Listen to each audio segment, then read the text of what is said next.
Ready to open the hood? Usetool for the tutorials. And for car parts, the right idea is the Mr. Auto app. Easy, fast, and with better prices than on the website.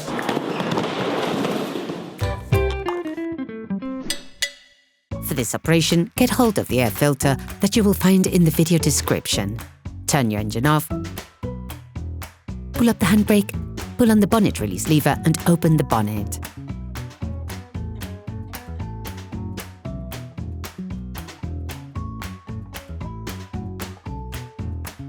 You should now be able to easily see the airbox to change the filter. Using a Phillips screwdriver, unscrew the 4 holding screws on the airbox flange.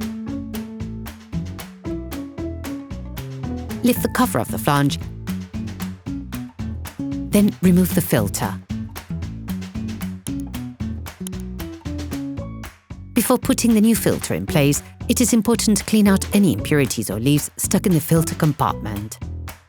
All parts used in this tutorial are supplied by our trusted partners. These partners also help us create as many video tutorials as possible. Check them out in the description below. Take the new filter and compare it with the old one to ensure that they're identical.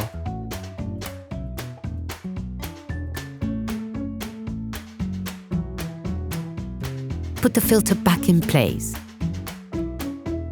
Ensure that the rubber washer is placed in the right place. This will help you put the flange back on more easily. Put the cover back on.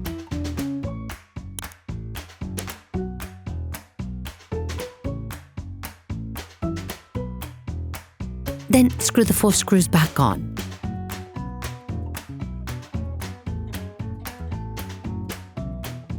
Operation completed.